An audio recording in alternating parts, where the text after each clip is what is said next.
What's up, everyone? You know who I am. I'm Jack Slater, aka the Comic Outlaw. Yeah.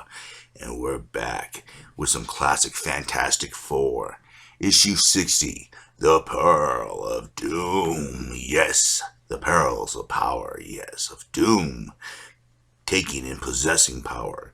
One, the Silver Surfer's power, his surfboard, and his cosmic power runs through the veins of Doom, as Doom is causing chaos all over the world, raising ships, causing floods, mutations, all kinds of fun things for humanity to play with, while the Fantastic Four watch helpless as Doom has his way with the world.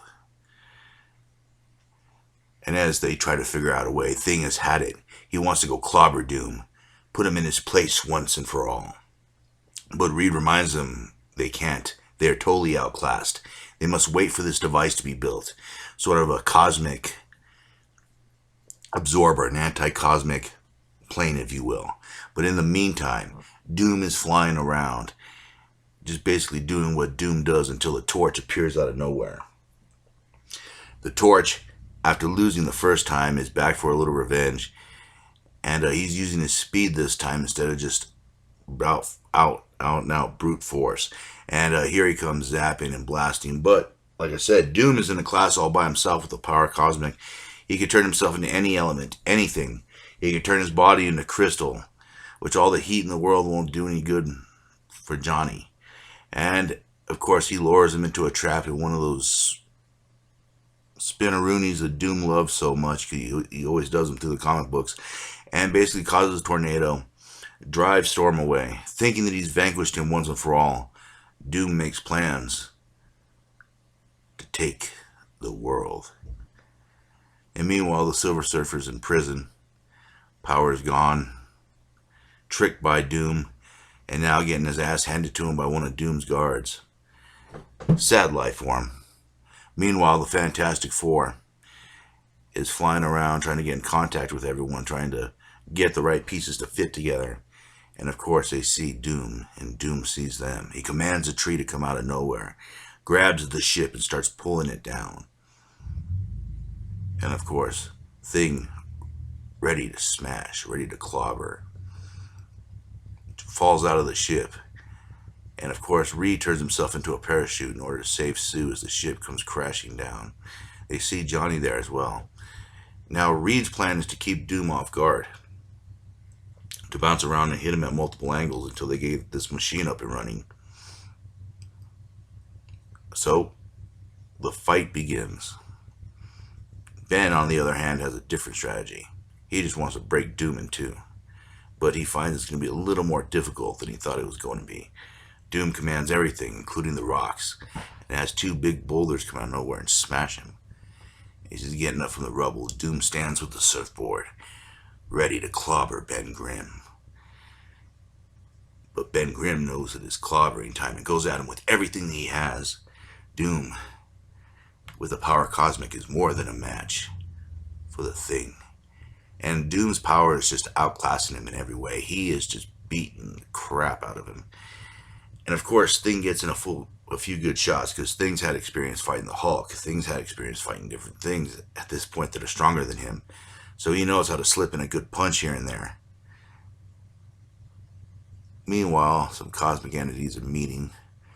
And of course, the Watcher is feeling what's going on. He's feeling a shift. And he knows that it has to be some kind of problem with the power cosmic. So he goes and flies off. Meanwhile, Reed and Sue are basically going from place to place, and they're looking for Johnny. And they do find him. He's a little spent from fighting Doom, barely living, as they try to regroup and figure out what they're going to do. And Ben has been basically just a punching bag for Doom. And Doom's just beating him up left and right, firing beams at him, just basically shutting him down each and every time. And this is how much power Doom has flowing through his veins. He can command the elements. He can command anything. He can destroy matter with just a snap of his fingers. And with the surfboard at his side, it makes him super fast, super strong. And Doom is toying with the Fantastic Four at this point. He turns Johnny into snow again. Seems to be one of his favorite moves. But then they catch Doom off guard, long enough for him to fall off of the surfboard, to lose control of it momentarily. And this is the trap they're trying to get into. Doom is so arrogant, sometimes he can't see the woods from the trees, if you know what I'm saying. The trees from the woods. Anyways, he got knocked off the surfboard, and the surfboard is flying back to its master. But Doom still has the power cosmic flowing through his veins, with or without the board. Now Karnak and the Inhumans are here, kind of searching and making their way through. And these humans are stupid enough to try to shoot at them. And this is just basically the scene where the Inhumans just kind of show off their powers against people that can't really even put up a fight against them. But back to the Fantastic Four. Doom goes on in his speech on how he's going to destroy them, how he's going to atomize them once and for all. And then Reed's machine comes and steals a fair amount of that cosmic energy. It knocks him down. It staggers him like it did the Mini One did thing. And Doom, realizing that he lost power, he flies off, saying that he has more than a world to control.